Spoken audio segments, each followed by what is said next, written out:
Assalamualaikum warahmatullahi wabarakatuh. Bismillah, alhamdulillah, la haula wa la quwata illa billah, amma ba'du. Qalu subhanaka la ilma lana illa ma'alamtana innaka antal alimul hakim.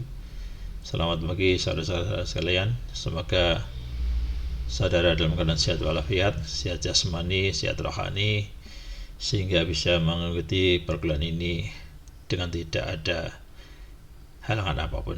Begitu ya kira-kira ya harapan saya.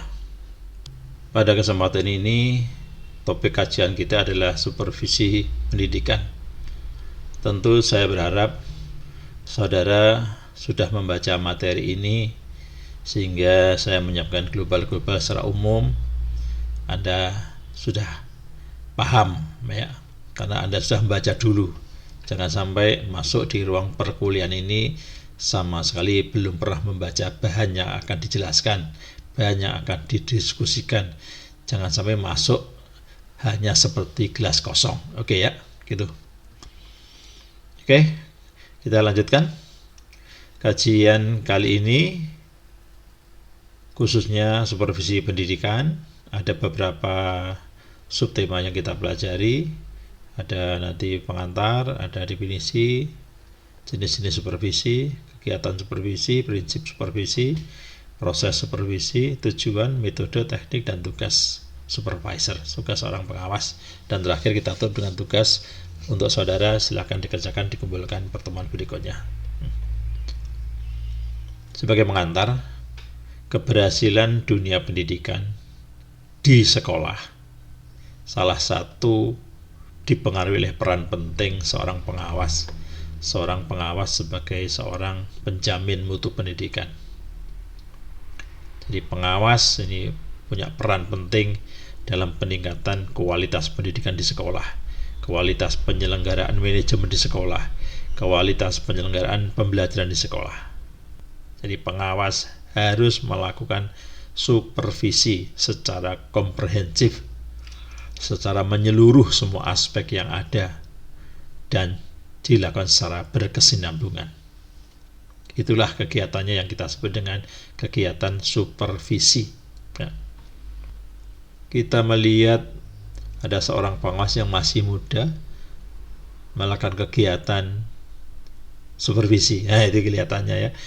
Dia sedang meneliti dokumen, kita cocokkan apakah dokumen yang dibuat sudah sesuai dengan standar pembuatan dokumen tersebut. Kalau kita bicara seorang pengawas, kita bicara seorang supervisor, di benak kita tergambar beliau adalah seorang yang mampu memberikan bantuan. Beliau adalah seorang yang mampu memberikan advice, memberikan nasihat. Beliau adalah seorang yang mampu memberikan supporting, memberikan dukungan. Beliau adalah seorang yang mampu memberikan tips. Beliau juga seorang yang mampu memberikan asistensi, memberikan bimbingan.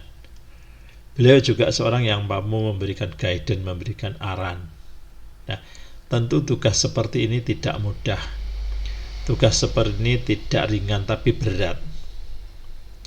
Artinya, seorang pengawas harus betul-betul menguasai permasalahan dunia pendidikan, permasalahan manajemen pendidikan, termasuk juga manajemen pembelajaran. Mana mungkin seorang akan memberi sesuatu kepada orang lain tapi beliau sendiri tidak punya. Mana mungkin. Ya, jadi berat tugasnya seperti itu kalau kita bayangkan. Ya. Bukan tugas yang ringan. Maka kalau kita bicara supervisor di sekolah, di dunia pendidikan yang ideal, seorang supervisor ini berangkat dari seorang manajer, dari seorang kepala sekolah. Dia sudah berpengalaman mengajar beberapa tahun, berpengalaman menjadi kepala sekolah beberapa tahun, baru diangkat menjadi seorang pengawas sekolah. Artinya dia telah menjadi pengajar yang profesional, telah berpengalaman, tahu, paham, mengalaminya sendiri. Dia juga tahu, paham, mengalami menjadi kepala sekolah, baru bisa membina dengan sempurna, kira-kira begitu. Memang semuanya bisa dipelajari, tapi kan aneh kalau kita mengajari orang tapi tidak pernah melakukan sendiri, hanya teori belaka. Itu ya kira-kira ya. Jadi yang ideal, kita bicara idealnya, seorang supervisor di bidang pendidikan, dia berangkat dari seorang guru, dia juga pernah menjadi kepala sekolah, baru menjadi supervisor. Kalau supervisor di dunia pendidikan bukan dari guru, ya rusaklah. Jadi kalau sesuatu diberikan kepada bukan ahlinya, ya insya Allah segera hancur, gitu kira-kira ya. Beberapa pengertian supervisi, saya tidak akan menerangkan rinci, hanya beberapa saja yang kita kutip 2 atau 3 gitu ya.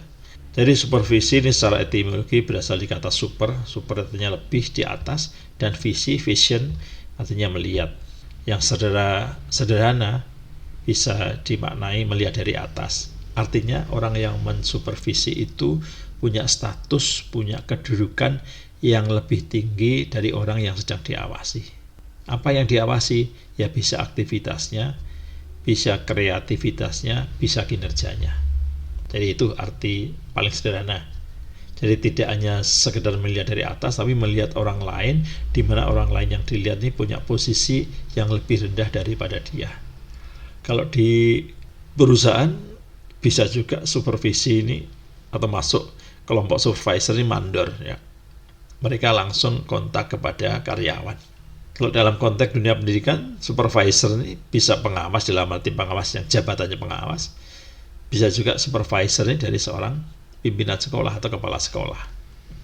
Artinya kajian kita ini Anda berperan sebagai kepala sekolah dan atau pengawas. Artinya Anda diharapkan sudah paham dunia pendidikan, Anda diharapkan sudah paham tentang penyelenggaraan pendidikan, diharapkan Anda sudah paham tentang penyelenggaraan pembelajaran. Bagaimana Anda bisa memberi bantuan, bisa memberi asistensi, bisa memberi guidance kalau Anda sendiri tidak paham permasalahannya. Di definisi ini dijelaskan supervisi adalah proses bantuan, bimbingan dan pembinaan dari kepala sekolah kepada guru untuk memperbaiki proses pembelajaran. Jadi ini nampaknya supervisor dalam arti internal, di mana kepala sekolah mensupervisi guru-gurunya. Dan bantuan yang diberikan ini sifatnya profesional, bukan sembarang bantuan. Jadi bantuan profesional yang diberikan secara demokratis melalui sebuah dialog untuk mencari solusi permasalahan pembelajaran yang ada di sekolahnya. Ini tekanannya lebih pada supervisor yang bersifat internal dari dalam, dan tekanannya lebih pada pembelajaran, atau istilahnya ini adalah supervisi bidang akademis. Lalu yang kedua, dijelaskan supervisi adalah kegiatan yang dilakukan oleh pengawas satuan pendidikan dalam rangka membantu kepala sekolah, membantu guru, membantu tenaga kependidikan untuk meningkatkan mutu dan efektivitas penyelenggaraan pendidikan dan pembelajaran. Kalau kita lihat definisi ini, tekannya lebih pada pengawas yang bersifat eksternal, yang berasal dari luar lembaga itu sendiri. Artinya berasal dari luar sekolah itu sendiri. Dia memberi bantuan kepala sekolah, dia memberi bantuan kepada kepala sekolah, kepada guru, kepada tenaga kependidikan. Jadi tenaga kependidikan ini karyawan, bisa tata usaha atau tenaga administrasi, bisa laboran, bisa pustakawan, bisa teknisi, dan seterusnya. Tekanannya penyelenggaraan pendidikan dan pembelajaran. Berarti di definisi sudah lebih komplit. Dia juga melihat aspek manajemen, dia melihat aspek manajemen penyelenggaraan sekolah, dan juga melihat aspek manajemen pembelajaran. Jadi di sini sudah mencakup dua aspek manajemen dan aspek pembelajaran. Nah, dalam hal ini disebut adalah supervisi manajerial dan supervisi akademis. Berikutnya kita kutipkan penjelasan dari Pak Bafadzal. Beliau menjelaskan bahwa supervisi adalah layanan profesional berbentuk pemberian bantuan kepada personil. Ya, personil itu bisa kepala sekolah, bisa guru, bisa tenaga administrasi sekolah, dalam meningkatkan kemampuannya sehingga lebih mampu mempertahankan dan melakukan perubahan penyelenggaraan sekolah dalam rangka meningkatkan pencapaian tujuan sekolah. Itu yang dijelaskan oleh Pak Bafadzal ya. Jadi bantuannya, saya tekankan lagi, bantuannya adalah bantuan profesional, bukan sembarang bantuan. Kalau namanya aja bantuan profesional, pasti diberikan oleh orang yang profesional juga. Pemberinya profesional, yang diberi diharapkan nanti juga menjadi seorang yang profesional. Begitu. Dari uraian singkat di atas kita bisa mengambil dua kesimpulan bahwa supervisi di bidang pendidikan itu ada dua. Ada supervisi akademis yang tekanannya pada bidang pembelajaran, dan supervisi manajerial tekanannya pada manajemen penyelenggaraan pendidikan di sekolah tersebut. Nah, ini contoh kita punya salah satu sekolah yang bagus juga, yakni sekolah SMP dan SMA ya. Tahun ini masih meluluskan yang pertama kali. Ini adalah sebuah pondok pesantren International Islamic Boarding School. Ini ada di Malang ya. Megah juga, bagus juga gedungnya. Namanya juga lebih bagus dari kampus kita ya. Kita patut bangga melihat pesantren yang bagus seperti ini. Ya, tampak halaman depannya juga bagus. Ini muridnya SMP ya waktu ini, SMP. Oke. Fokus dari supervisi manajerial itu manajemen kurikulum, kesiswaan, sarana prasarana, ketenagaan, keuangan dan hubungan masyarakat. Kegiatan supervisi yang bisa dilakukan oleh seorang pengawas diantaranya ada riset, ada evaluasi, ada improvement atau perbaikan, ada asistensi, bimbingan, ada kooperasi, adalah kerjasama. Itu yang bisa dilakukan, diantaranya seperti itu. Jadi pertama melakukan riset. Jadi seorang supervisor, seorang pengawas sekolah harus melakukan riset, penelitian mengenai situasi sekolah, situasi karyawannya, situasi gurunya, situasi pembelajarannya, sekolah-sekolah yang berada di bawah pembinaannya. Tentu dari riset ini kita nanti akan melihat, akan merumuskan beberapa problema, beberapa permasalahan yang perlu bantuan, perlu solusi, mencari jalan keluar. Tanpa riset, bagaimana kita mengetahuinya? Bisa lewat angket, bisa lewat wawancara, atau mungkin dengan teknik observasi yang lain, silahkanlah. Itu persoalan teknik aja.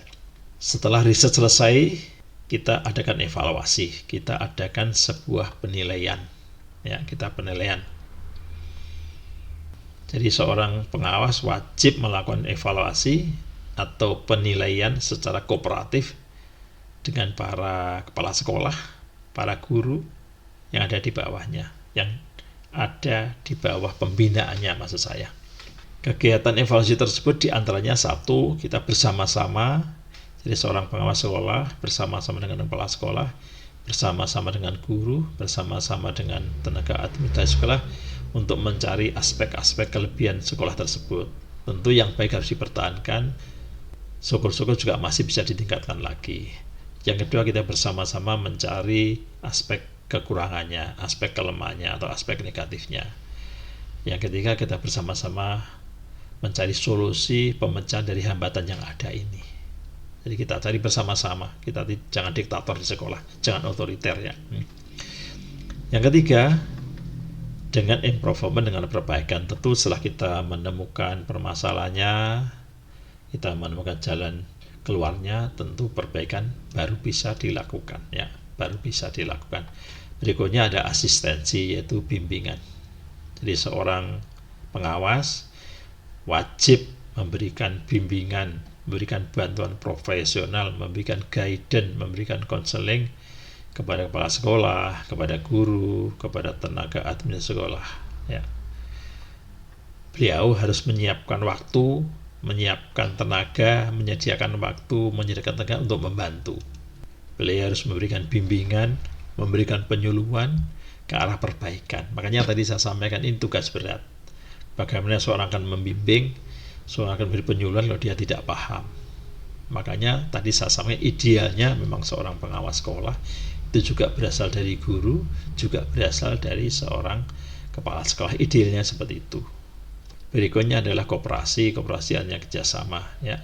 Jadi selain memberikan bantuan profesional, salah satu kegiatan supervisi, salah satu kegiatan supervisor, mereka wajib menciptakan hubungan kerjasama yang harmonis, menciptakan situasi yang kondusif, menciptakan suatu gotong royong kekeluargaan di antara supervisor, di antara pengawas dengan orang-orang yang diawasi. Itulah kira-kira kegiatan yang bisa dilakukan. Berikutnya, di dalam melaksanakan supervisi tentu tidak boleh semena-mena, Dulu ada seorang pengawas datang ke sekolah, tahu-tahu marah-marah kepada kepala sekolah, datang ke kelas marah-marah kepada guru, gurunya ngajar tidak sesuai dengan aturan. Itu paradigma lama. Paradigma baru semuanya sudah dibuang, itu ke pengawas bukan atasan, tapi mitra. Pengawas sekolah, kepala sekolah, guru, tenaga administrasi ini satu paket untuk memajukan dunia pendidikan, paket untuk memajukan pembelajaran. Ini yang perlu dipahami bersama. Beberapa prinsip yang harus diperhatikan diantaranya non-otoriter.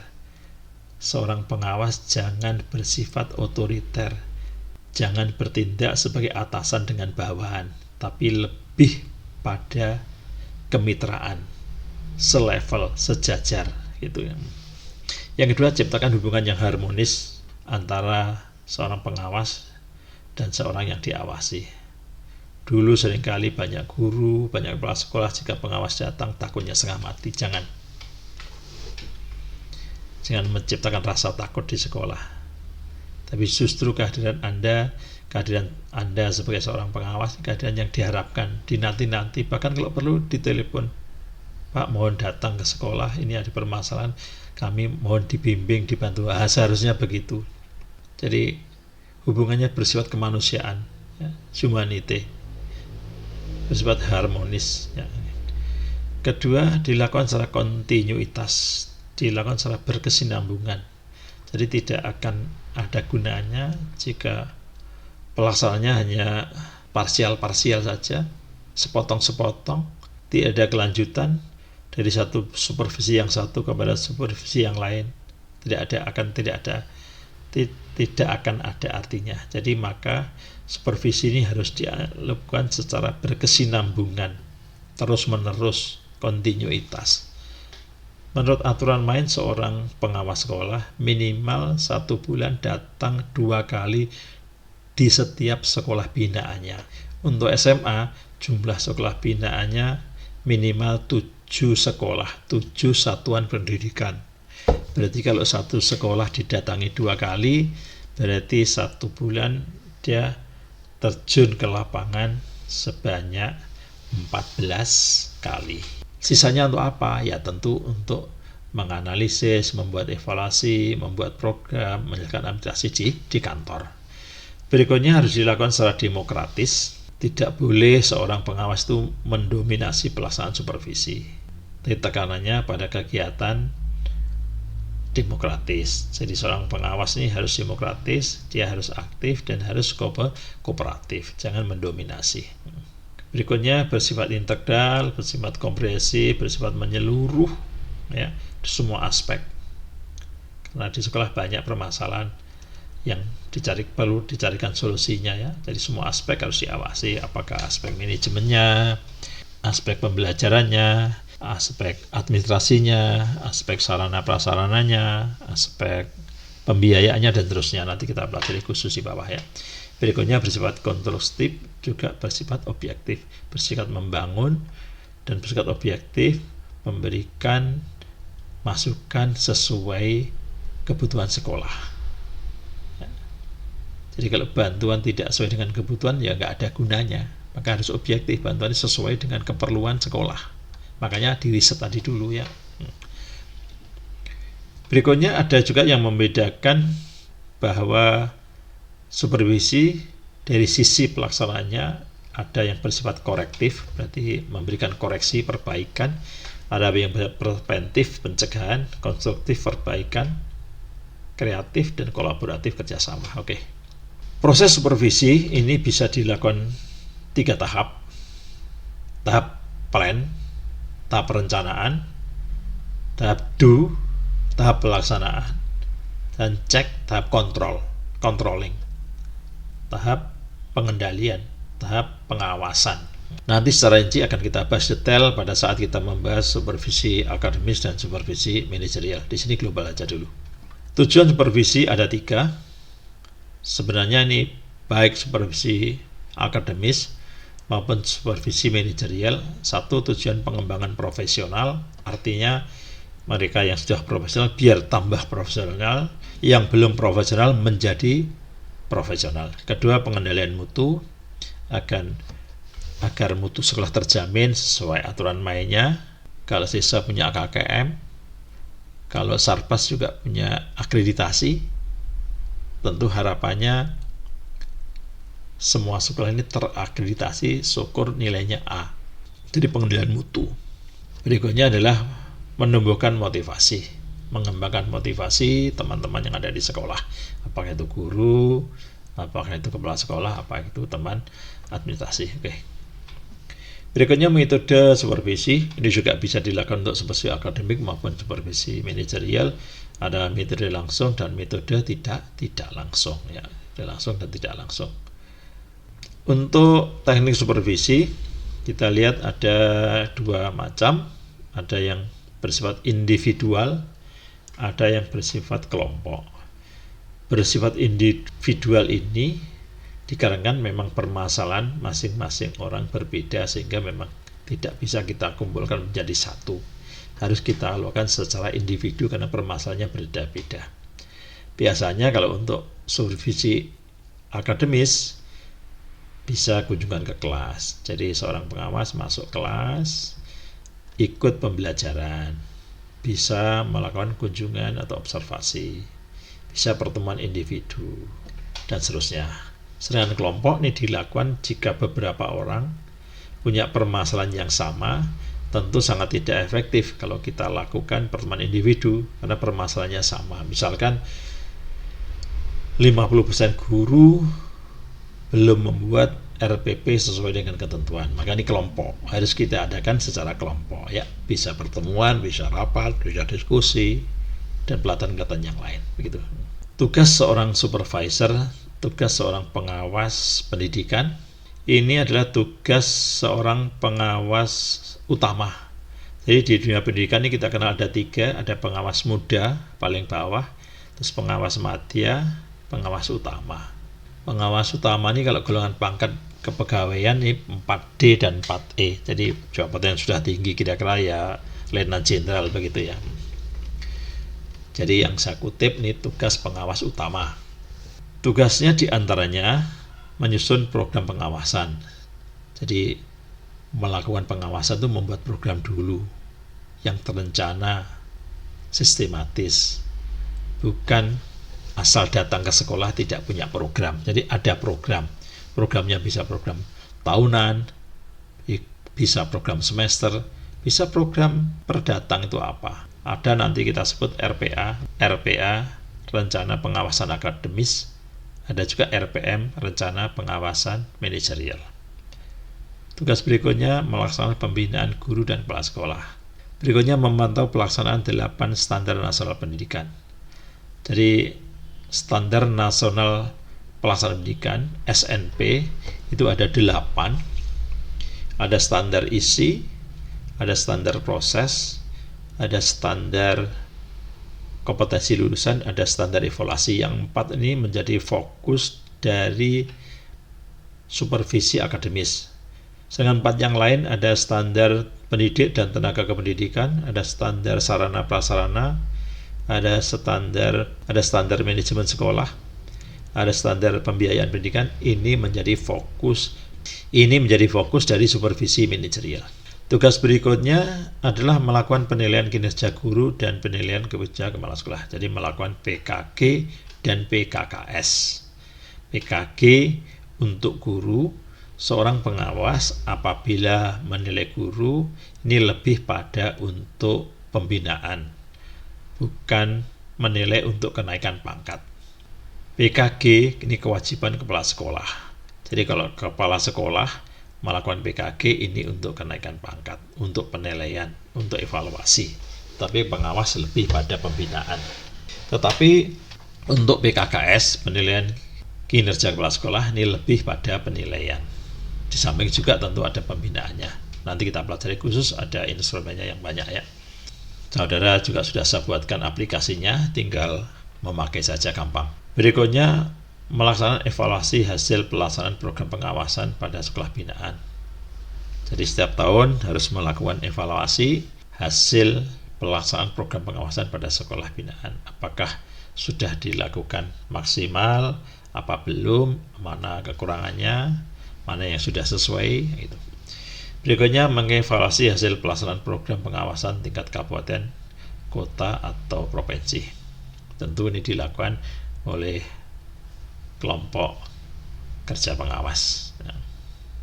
Berikutnya menyusun program pembinaan dan pelatihan profesional baik guru maupun kepala sekolah di forum KKG, kelompok kerja guru atau MGMP, musyawarah guru mata pelajaran, atau MGP, musyawarah guru pelajaran, atau kalau kepala sekolah di KKS, kelompok kerja kepala sekolah.